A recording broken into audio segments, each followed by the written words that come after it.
Ini saya harus sampaikan karena ini penting dan harus sering disampaikan. Kita ini beragama Islam, kita bersyukur pada Allah, pijakannya Quran, pegangannya Quran, sunnah Nabi yang sahih menurut pemahaman salafus saleh, itu yang kita pegang.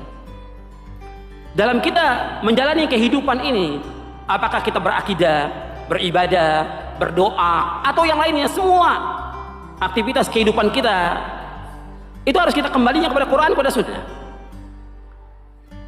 Nah, banyak penyimpangan terjadi karena apa? Disebabkan mereka mengikuti tanpa ilmu. Ini yang terjadi dalam beragama, dalam beribadah, dalam berdoa, ngikuti orang, nggak punya ilmu, nggak punya dalil. Dalam kita beragama harus sumbernya dalil dari Quran. Quran sudah jelaskan semuanya ini. Dalilnya mana? Dalam kita beragama, hujahnya mana? Kita nggak boleh ikut apa yang kita nggak tahu. Nggak boleh kita ikut-ikutan kepada orang kalau kita nggak punya dalil. Nggak boleh dalam Islam. Jadi kita dalam beragama ini jangan ikut-ikutan. Atau yang ngomong itu syekh, yang ngomong itu ustadz, yang ngomong itu kiai, yang kita tanya apanya? Dalilnya mana? Jadi hujah, dalil, jangan ikut-ikutan. Atau antum sudah, kan saya sudah ngikuti pemahaman salaf, tetap dalilnya mana? Dalam beribadah, dalil, yang kita minta dalil. Hujahnya mana? Contohnya mana? Ada nggak keterangan? Kalau nggak ada, jangan. Bukan kata orang, pendapat ustadz, pendapat guru, nggak bisa kita pegang. Yang kita pegang apa? Dalil. Kembalikan sekarang umat ini kepada dalil. Kembalikan umat kepada Quran. Kembalikan umat kepada sunnah, bukan kepada pendapat kita. Ini masalah-masalah yang menurut saya serius semenjak ada banyak ormas-ormas yang sidik-sidik katanya kembali ke Quran dan apa? Hadis. Itu tapi kalau guyonannya orang-orang pesantren, ya kamu saja yang kembali. Karena keluar Anda terlalu jauh. Kalau kita tidak perlu kembali, wong sudah di dalam katanya. Yang keluyuran kemana-mana kan kamu. Kalau kita tidak pernah kemana-mana, jadi ngapain kita yang kembali? Anda saja yang apa? Kembali. Jadi ini penting ya, penting sekali. Karena pengalaman saya di Jogja, pengalaman saya di Jakarta ketemu orang macam-macam itu, memang pernah ya di Jakarta pernah ada satu acara. Ya acara seperti ini. Itu yang datang seorang kiai yang ya biasa pakai sarung, ada yang pakai celana. Itu pas mulai pegang mic ada separuh hadirin keluar. Alasannya gampang. Belum enggak pakai sunnah Rasul. Karena kiainya enggak cingkrang. Itu sudah keluar separuh. Ketika saya ditanya, Pak, kenapa Anda masih mendengarkan mereka? Mereka tidak mengikuti sunnah Rasul, mereka tidak cingkrang. Kata saya gini, Rasulullah itu hafal Quran dan saya kebetulan saya hafal, jadi saya sudah mengikuti sunnah Rasul. Jadi kalau Anda ingin sunnah Rasul kayak saya harus hafal Quran. Kalau motong celana itu gampang kata saya. Kalau motong celana itu gampang kata saya. Itu kan murah sekali dan mudah. Itu mikir dia. Ternyata mereka bilang sunnah Rasul itu hanya jenggot, cingkrang, wayoh biar ada tambahnya itu. Itu lah ini saya tantang anak-anak Anwar 3 supaya ngikuti sunnah Rasul yang keren, yang tantangannya berat, yaitu hafal berapa tadi 3 juz itu saya tuh sering protes sama anak-anak itu, nanti kalau ketemu malaikat Jibril Anda dianggap mengikhtisar Quran. Masa Quran 30 juz jadi 3 juz, itu kan kayak kitab Mukhtasar Jiddan, dari kitab besar terus diringkas.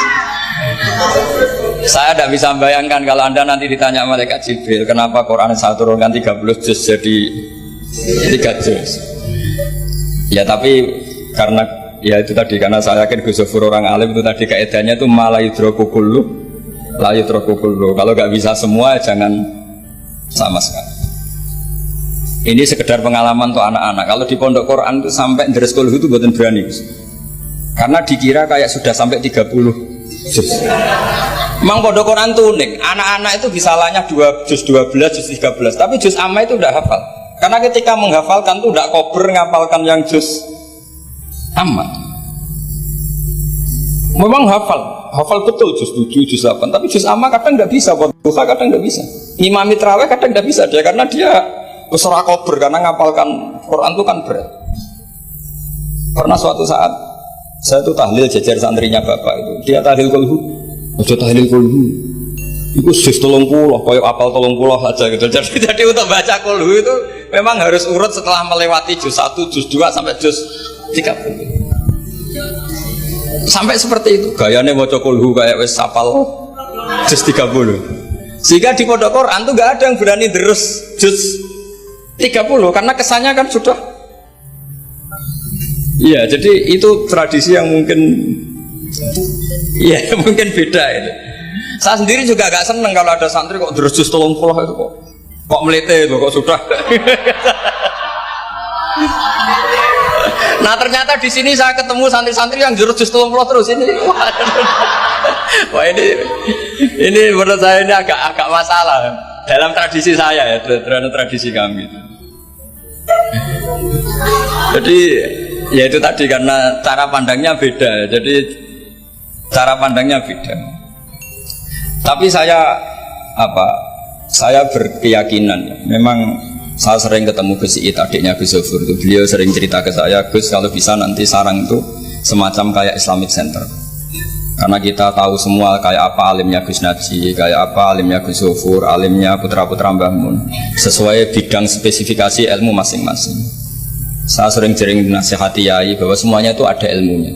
Tadi misalnya Anda tidak tegas sama orang fasik, itu ada ilmunya. Karena mungkin kita tawaduk, la nadri ma yuhtamu bihi, kita tidak tahu si fasik tadi yuhtamu bi apa, kita tidak tahu.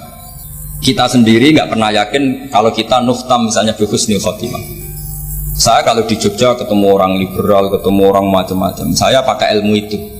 Tapi kalau saya ngaji di pesantren pakai ilmu at-tafriq bainal haqqi wa bainal batil. Kalau santri baik ya tak puji, kalau yang nggak baik ya. Tapi yang jelas nggak tak saboyong. Karena pondok saya bilang tidak punya adat boyong. Kata bapak, hak kena keramat, santri sing beling adalah boyong, tapi jogeman boyong. Jadi berarti karena kalau musuhnya boyong berarti tidak keramat karena pakai pakai kriteria fikih tadi, pakai. Ini penting saya aturkan karena jangan sampai khazanah kearifan wali songo yang kancanan orang macam-macam. Ada 7 hari ya diterima, 40 hari ya diterima. Zaman itu ya nggak diterima sebagai khurafat kita ya enggak. Sehingga menurut saya wali songo itu adalah panutan di mana itu semuanya diselesaikan bil ilmi. Bukan karena emosi aksi reaksi itu enggak, semuanya bil ilmi. Saya pernah baca kitab Al-Minanul Kubro karangannya Imam Sa'roni. Beliau cerita sebagian ilmu itu sudah keluar dari afdholiyah karena satu kondisi. Misalnya sebaiknya amal itu sirron. Tapi kenapa guru-guru kita Mbah Mun sendiri sering pengajian besar, Gus Zofur banyak lah yang mau acara besar. Saya sampai sekarang nggak pernah punya acara besar. Wiling-wilingan saya yang pengagum sirron gitu. Tapi ternyata di kitab-kitab kita, kata Abdul Hasan Asadili mengatakan a'linu bito atikum kama yatadzoharu ghairukum bil ma'asi. Maksiat di Jakarta di mana-mana begitu ekstrim, dangdut begitu terbuka, diiklankan besar-besaran. Tapi kalau pengajian nggak besar-besar, dulu itu pengajian itu nggak ada yang besar karena mahal.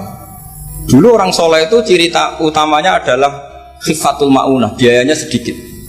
Sekarang karena mereka besar-besaran menyebarkan maksiat, kita akhirnya kata Abdul Hasan Asadili, kamu kalau to'at harus iklan, a'linu bi to'atikum, kalau to'at harus dipertontonkan. Sehingga seneng saya misalnya tadi dipertontonkan anak-anak ahli bahasa Arab sampai Abu Jahalnya saja bisa. Wah itu kan satu prestasi yang luar biasa. Kalau Abu Jahalnya saja alim, apalagi yang tidak Abu Jahal. Apalagi Abu Jahalnya tadi sopan, wah itu bagus sekali itu. Itu pasti Abu Jahal kecewa itu diperankan orang yang sopan. Itu udah gue banget katanya. Itu pasti kecewa. Abu Jahal itu pasti kecewa. Jadi ini penting ya, karena kita punya guru yang al-mutabakhir seperti Mbah Mun, seperti Gus Zofur. Jadi kita harus baca kitab tuh banyak. Oke, ada haram yang kita tegas, ada halal yang kita tegas. Misalnya al-halalu bayyinun wal haramu bayyinun. Tapi selalu ada masalah yang wa bainahuma umurun mustabihatun. Ada sesuatu yang memang dari awalnya nggak jelas. Kalau sesuatu itu nggak jelas, kita ya harus bersikap nggak jelas. Jangan sesuatunya nggak jelas, kita sikapnya jelas. Ini penting kolaborasikan karena sekarang tuh orang banyak yang ekstrim dengan dalih ilmu. Kadang dengan dalih qala Allahu ta'ala qala Rasulullah. Itu pesannya Sayyidina Umar. Kalau bisa jangan, karena makna yang tasreh, makna yang eksplisit, makna yang sorry seperti itu, jangan-jangan subjektivitas Anda. Seperti tadi si Ustadz tadi, ketika dia tegas, dia seakan-akan bahwa mandat Tuhan, kalau saya harus kulil haqqa walau kana murron, misalnya seperti itu. Tapi setelah diingatkan Harun ar-Rasyid bahwa Musa yang termasuk afdalul khalqi tentu, termasuk orang-orang pilihan, ternyata masih disuruh sopan hanya kepada siapa? Fir'aun, yang jelas toh.